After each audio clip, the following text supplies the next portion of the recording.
Welcome back to Stylized Station, a platform dedicated to sharing free knowledge with the digital art community. The Substance Suite is an incredibly powerful 3D texturing package, capable of creating beautiful and incredibly unique art styles. Today, we're going to learn how to utilize Substance and a bit of Photoshop to create incredible watercolor-style textures, and learn how to present everything in Unreal Engine 4. Speaking of texturing, if you want to learn how to master stylized texturing using Substance Painter, feel free to join our latest course, where you'll learn how to create beautiful stylized textures from scratch, including anime and Studio Ghibli-style textures. I'll leave a link in the description if you want to consider getting the course. Now let's get into the video. Hi everyone, my name is Lotte and I'm a fourth-year student at Breda University of Applied Sciences. And I'll be giving a little breakdown of my latest project, where we'll talk a little bit about how I set up my project, the texturing process, and how Unreal and post-processing helped me achieve the look that I was going for. I'll hope you'll enjoy it, so let's get started. I'm not going to talk too much about setting up my project, but I will talk a bit about the art style and how I tackle breaking down an art style in order to create more clarity for myself and also to keep consistency within my project. I will also talk a bit about how I use my references and where I find them, and how they help me improve my project in general. First of all, I personally quickly decided on my art style for my latest project, mostly because I just really wanted to recreate this concept from Mateusz Urbanovic that I found on Pinterest. Please check out his website, he has some really awesome artworks, and I also highly recommend checking out this book, Tokyo Storefronts. It might inspire you as much as it did me. Anyhow, when I usually have decided upon a style, I like to put it into one picture if I have multiple references and try to break it down. I write down what the key characteristics are to make it look the way it does. So to fall back on the concept of my most recent project, I only had to use one image for it because I just wanted to recreate this. But I can share some of the key points that helped me getting closer to the watercolor feeling that I was aiming for. The first thing would be the colors. The reds and the yellows are quite diluted, while the blues and the greens are quite bright and more saturated. And that creates this nice balance and harmony within the concept that I really had to try and keep. This is important in my texturing work since I often have the tendency to make the reds a bit too bright. So it was nice to just have this key point written down in front of me so I wouldn't stray away from it. The second thing that would really affect the style would be the blue, hard cut-off shadows that you can see here and here on the car. That clearly showed me that I had to use a style shader in my project with the ability to change the colors of the shadows, which is quite easy to do, and I will discuss that later on in the video if you're interested. But not only those bigger areas of shadows were important, but also the smaller ones at the sign and the window.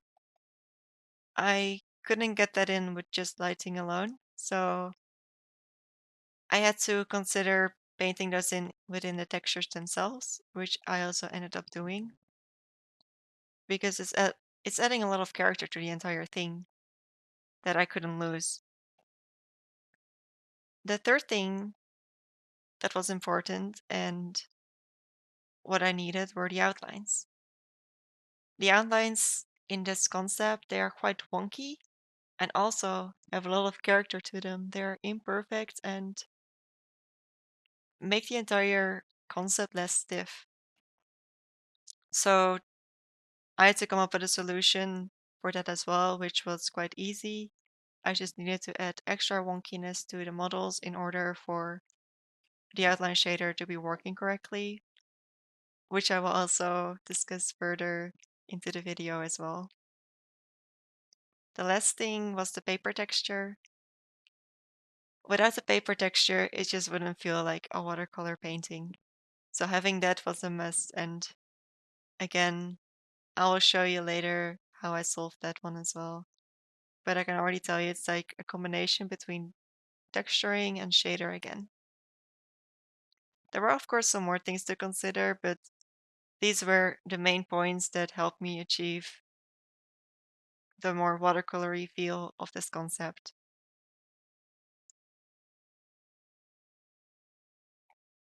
For those who struggle finding an art style for the new project or want to work with something a little different from their concept, I would say to not be afraid to stray away from websites such as Pinterest and ArtStation.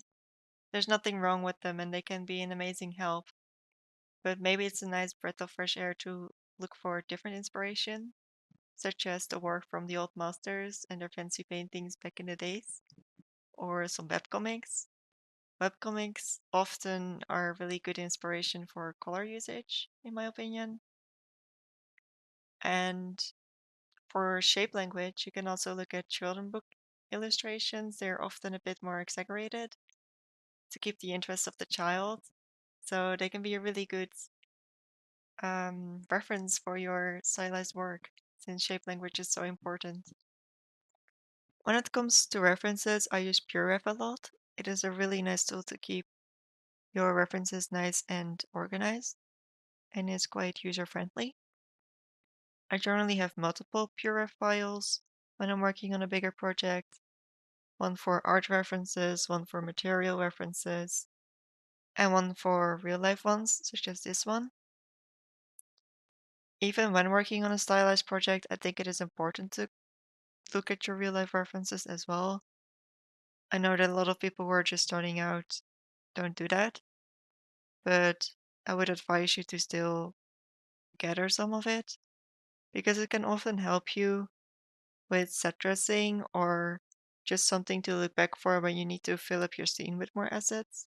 It might inspire you, like finding a traffic cone or some shoes. When I'm looking for these references, I use Google mostly, just Google Images, but also I look for reference packs on Gumroad and the ArtStation store. There are a lot of free reference packs there with pictures that are not edited like Google often has. But for this PureRef file, I actually use Google Maps a lot. I just type in a location in which my scene belongs and go around the alleyways and streets. It gives you so much more vision of what it actually looks like there because Google often just shows you either really clean pictures or really grungy ones, and that doesn't really give you that realistic perspective of the area that you're working with. So using Google Maps has been a really great tool for me. And yeah, that's about it for references for me. Let's move on to texturing. In my texturing workflow, I usually use Substance Designer, Substance Painter, and Photoshop. I really enjoy working with Designer and Painter because I'm not very good at hand painting. Though for my most recent project, I mostly hand painted my textures though. I still want to show you a substance graph that I created for this project. Maybe it can help you a little bit, but I mostly want to focus on something that I've learned from an artist that I really look up to. His name is Jimmy, whose surname I won't even attempt to pronounce. But here's his art station in which he explains how he makes the painterly textures. You can find the way he does this in one of his posts as well. But if you're really interested in the way he textures, I would recommend picking up his tutorial on the ArtStation store. It can really teach you a lot about creating more stylized textures in Substance Designer. But anyhow, what he basically explains is that you start out with two base colors that you blend together with some noises that you like. In which this case it is like a slow blurred clouds. But then you just keep on blending it with different colors by using paint stroke um, how fast that you can put into an easy splatter node to literally just splatter them around. You have control over the repeats, scale, and scale variation. But yeah, you just keep doing that with different paint strokes. I use these for more watercolory effect. They want to load. They don't, but let's move on. Once you've got enough layers, or you think you have like enough layers for how painterly you want to have it, or the effect that you want to create, you simply put it into a slope blur. And you just slope blur it a few times, and you end up with this painterly base texture. And that is basically what I used to create my blue tiles. I copy pasted it a few times over, which I'm sure there is like a way more convenient and procedural way of doing it, but for me this was just a quick fix to getting my tiles. I didn't expect to reuse this in any other way. So don't look too much at that. I can show you quickly how I made the tiles. Just use the tile assembler and use the square pattern input and warped it a little bit to get it more wobbly and imperfect. I edge detected it to get the white in between parts and blurred it. To get it more grainy in between, I blended it together with a Perlin noise and put it on darken. So you can see more of those dots in between. I inverted and blended it again with the clean version. And use the levels to really create little gaps in between, so now and then. And break apart the white. I histogram scanned it again to slightly darken it and make the dots a bit more prominent. And blended it together with the color, which I created by using this warp node and histogramming scanning the input into different masks, basically, in which I put every single different version of the watercolory base texture. So here you can see what effect that gives. And that was basically it. The last thing I did was add a Perlin noise overlay, basically, by using soft light and changing the opacity a bit to create how much grain I wanted to be visible. But that was only to enhance the watercolory texture feeling that I was going for that project. If you're already using Substance Painter a lot but haven't really delved into Designer, this might help you convince using Designer a bit more, because let's say you want to be able to use this texture as a material in Painter. You can just simply basically import this graph into Painter and be able to control the colors or the repeats and stuff like that in Painter. To create those control points, you simply go to, let's say, the uniform color, click on this weird symbol, expose it, create a new parameter and give it a name. Let's say hello real fast, and press OK. If you double click outside of the graph, you see your parameter here. And basically this gives you the control in Substance Painter, like a little slider or a color wheel. Like I said, you can do this with repeats or scale as well in the easy splatters. It is just really convenient and can help you have a more consistent project. To export it, you click on, for me, it's like the blue tiles file, and click on the arrow thing. And put it in a location where you want it. I already have mine properly saved, like one that I put all the parameters in, so I won't save over it. But if we then go to Substance Painter, you click on this arrow thing over here, you add a resource, you click on the file that you just created, make it a base material, and choose whatever you want here. I'll put it in a current session, and you click on the import. And here you can see all my different tries that I've already done for this video. But once you drag this onto your asset, you can see that it is the texture that you basically exported, and here you will have all the control points, and you can simply edit to your liking. Different repeats. I might have done a bit overkill. It's a lot of parameters, but it does show you like the idea of the amount of control that you can have.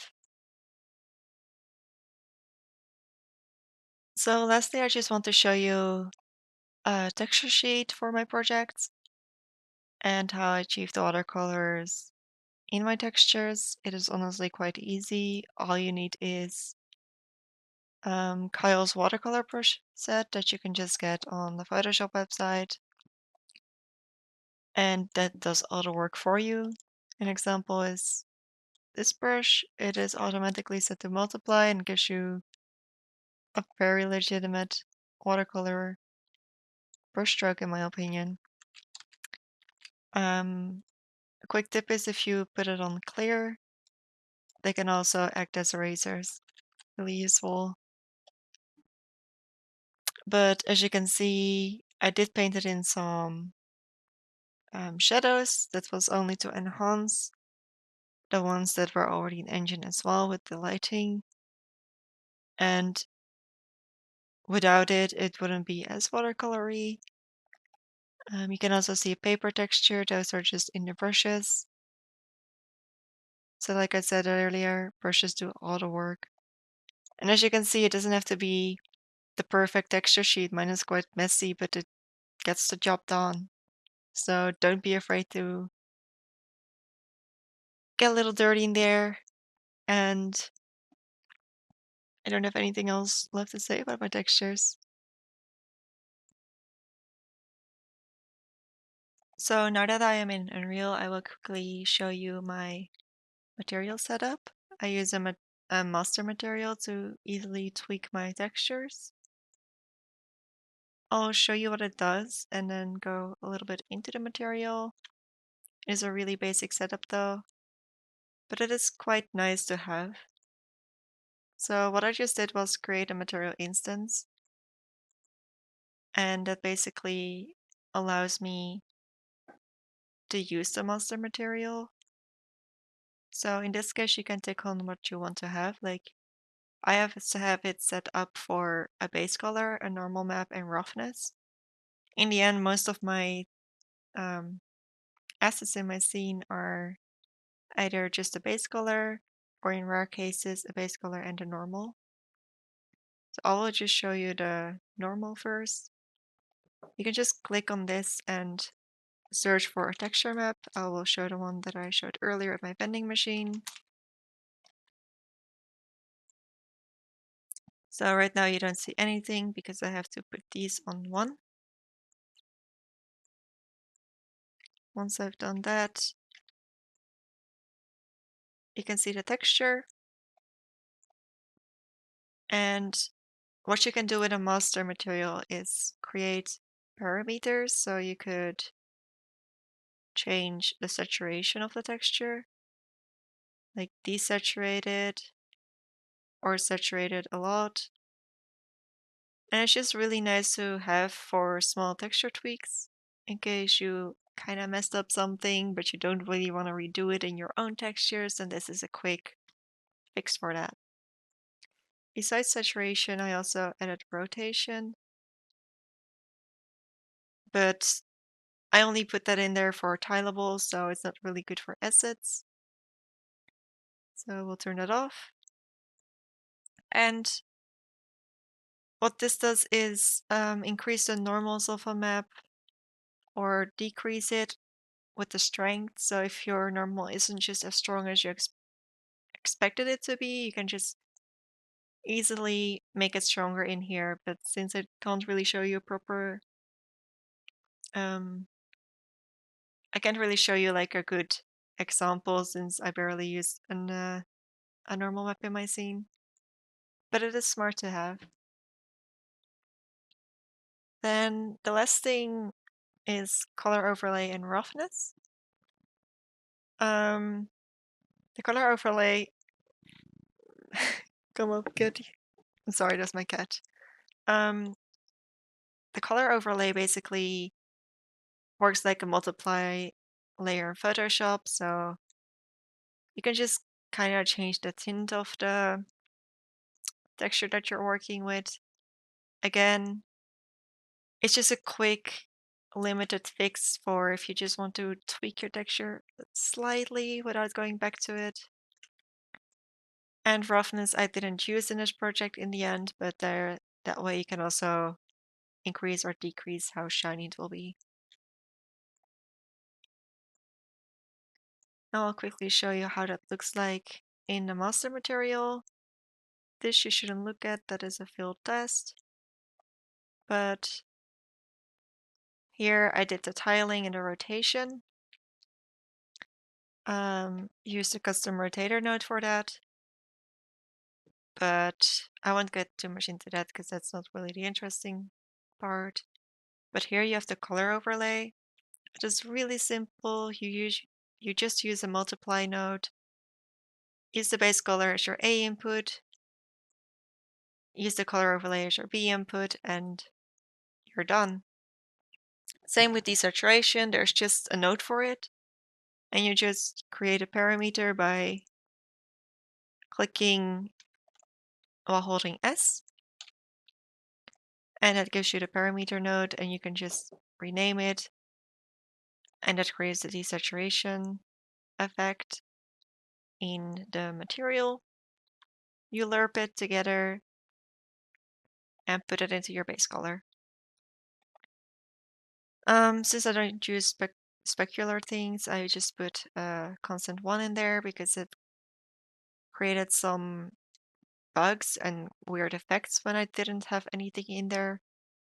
So in case you have something similar like that, um, just put a constant 1 in there. For the roughness, just use the multiply again, but with a color parameter again, so that's 4 and click. And for the normal, you use the flatten normal node and again put a parameter into the flatness and connect this to your normal. And that's really just it. My friend showed me this and well, ever since I know about it, I'm just sold. You can make a master material way more complicated than this, but for my Stylized project, this was just enough to give me a little bit of extra control, and I really didn't need anything else beside this, but if you look up some tutorials about master materials, there's so much more you can tweak with and play with. It is really something that could really improve your project in the end. So yes, that was my material setup. Let's move on.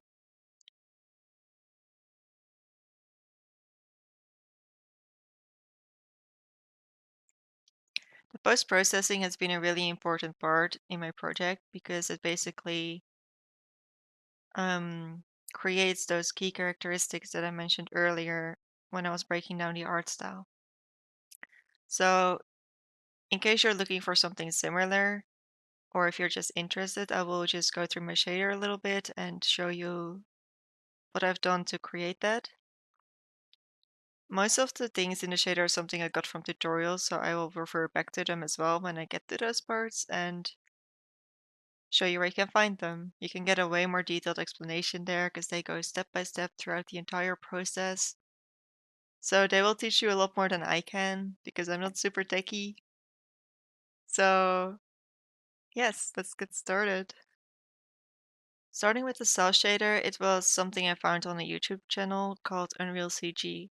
He has a lot of interesting videos covering different parts of the engine. So if you're interested in that kind of stuff, please check him out. But basically, to create the cell shader, you start with a scene texture, which is this node, and a scene base color, which is this node, and put them into desaturation nodes. This is to basically create a black and white version that basically indicates what is going to be the cell shaded shadow and what isn't going to be the cell shaded shadow. You achieve this by using an if node. In this case, like the A input is the desaturated scene, and the B one is a parameter that basically decides what number will be considered shadow and what will not be considered shadow is being calculated in the if node. I can demonstrate this by showing you what happens when I change the shadow cutoff number. So if I put it higher, you can see that the shadow line just increases and more things will be considered shadow. While if I decrease it, there will be more lighter areas. But I will leave it on 0.5 for a nice balance. Then when we get down here, you see me trying to get the paper texture into the shadow part. So what I've done is like look for a paper texture on the internet, which you can easily find for free, but make sure it is free because there are also options that you have to pay for. You don't just want to pirate those. But that texture goes into a world aligned texture, which makes you able to change the pattern size. So if I go back here again and go to pattern size, you can see that I can change the size of the paper texture, which is really useful and gives me way more control. That goes into a lerp with two parameters, shadow color and pattern color. I don't really know how this completely works, but it does give you like control over what color the pattern will be, which in this case is more the shadow color, so I should have renamed him a bit. But this makes me able to get the blue shadows from the concept, but it also makes it possible for me to change the grain in the paper texture. So since I see my scene from a distance, it was important for me to really emphasize that's a paper texture. And if I would have it like this, you wouldn't really be able to see it much. So it was nice to have the control over this as well.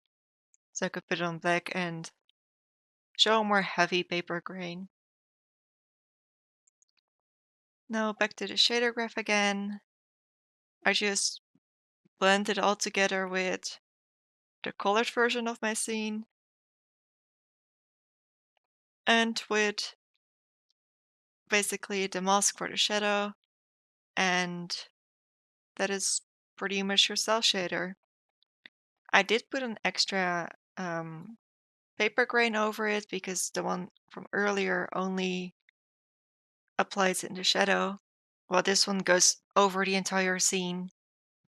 But it was really nice to have those separated because the paper grain on the lighter sides is a lot less noticeable than the one in the shadow. So it was good to have like a bigger, more obvious paper grain in the lighter parts while being able to put a smaller, less noticeable one in the shadow. So there wasn't like too much of an imbalance in where your eyes would just get stuck onto because the shadows were sticking out way too much before that. But that basically covers everything from the cell shader. So let's move on to the outlines. So for the outlines, I followed an Unreal live stream, live training. You can easily find it if you type in Unreal Live Training Toon Shader on YouTube. It'll be one of the first results, one with a cow picture. But anyhow, I will give you a quick dumbed down version of what it does. So basically, you have the original pixel, which is being represented by these two nodes, and you want to get to the pixel beside it. So that is basically what is happening here. It's calculating the pixel directly beside the original one, and then here you basically create the outline for it by subtracting it from the original one again. Um, you have to do this for all sides, like this is only one side, like the right side. And basically this parameter in front of everything represents the side. So you have to copy paste this small little graph 3 more times in order to get all of the sides. So this parameter would be 1, 0. You would have to have one for -1, 0, 0, 1, and 0, -1. And you can just merge everything together with an add node. And that basically creates your outline. Um, if you put it into a multiply node, you can control the amount of lines that will appear. So if I quickly go here and show you what it does exactly. So here you have line depth. If I increase this number, you can see more lines appearing on my models. But since that's not what I'm looking for, we'll remove it again. And we'll go back to my post-processing graph. The depth line also does something similar, but unfortunately it's not really visible in my scene, so I can't show you exactly what it does, but if you feel free to just go back to the tutorial again and look how they showcase it. It'll be more clear. And another parameter that has been added to this is the one in front, which basically allows me to change the thickness of the line. So if I minimize this again to show you, you see binary line thickness parameter. And if I increase this, it can just give you a way bigger outline, but again, not what I'm looking for in this project, but it is nice to have the control in case you need it.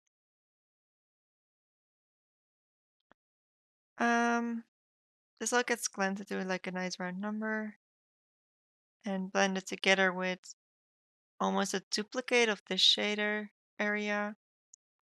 But this one basically gets the normal depth, so basically you can see it as an extra line with your normals. But I don't really use a lot of normal maps in this scene, so I can't really show you the effect it truly has, but I will show you some of the differences between the two graph areas. Like here you can see that rolled normals are being used, while here it is the scene depth. That is honestly the most, oh, my mouse is breaking. I sometimes have that, excuse me. But that is the main difference between the two graphs, is that you use rolled normals here and RGB colors, and here you only use the R channel. And you have like one more node in between over here. I'm not sure what it does, but it has to be there. But apart from that, it's the exact same as the one over here. You blend everything together with a max node, and then I added something for myself in here that I really needed in my scene. Because the outlines are great and all, but they didn't really work for my foliage. So if I go back here to an example, you see the foliage with the outlines and without. From up close, it gives you like a really nice effect, but my scene is made to be watched from a distance, and it quickly just covers a lot of the green and makes it pop less. So I had to find out a way to remove the outlines, and it was actually quite easy to do it, but it took me a while to find out how to do it. So I will show you how easy it actually is. First of all, I need to go to Edit, Project Settings, go to Rendering, all the way down to Post-Process. You have to make sure you have stencils enabled. Without it, it will not work. So once you've got that enabled, we can take a look at the graph again. You'll just add a scene texture custom stencil in here. So just click the one down here. Let's go to the art channel and invert it and multiply it with the outlines. You want to do it before the cell shading, otherwise the cell shading will also be excluded from the stencil, but that was something I wanted to keep on my models. So if you go back to the model that you want to add or remove outlines from, if you go to the rendering tab, go all the way down here, you can see custom depth stencil value. If I put this on 0, outlines will appear again, but if I will put it on 1, the asset will not get the outlines. So that was a great help for me in my foliage, because with it, it just wouldn't look as nice as it does without them. But let's go back to the shader again. Once you've got everything ready with your outlines and the part where you might want to exclude it, you pop them into a lerp again to blend them in with the cell shading, and add a color parameter for your B value, because when you've got that there, you can also change the color of the outline. So if you don't want black outlines, like me, I made them a dark gray because there's no black in the concept art. You can also just turn it into a red if that's the vibe you're going for. So that's a little cool thing that you might want to consider. But that is what that part does. We'll maximize it again. And that's basically the end of the shader. Right here, the last step is to exclude the sky from the post-processing because I don't want to see outlines in the sky with the dome. So you do that with an if node again and your scene depth. You want to put this into a really big number in order for the sky to be excluded. And basically just put a 0 and a 1 value in these two. And if I put this in the output, you can clearly see like only the plane, like yes, it will be affected by the post-processing because the sky remains black. But that is about it for my shader and how it gives me a really nice end result. Again, please check out the the tutorials I mentioned if you want a more in-depth explanation, step-by-step process. But yeah, I hope you can get a really nice result as well. And that is the end of my shader breakdown. That will be the end of my breakdown video. I hope you got to learn something or at least enjoyed watching it. I quickly want to thank Stylized Station for allowing me to make this video, and my supervisor and friends for helping me throughout the project and teaching me a lot as well. Thanks for watching again, and goodbye.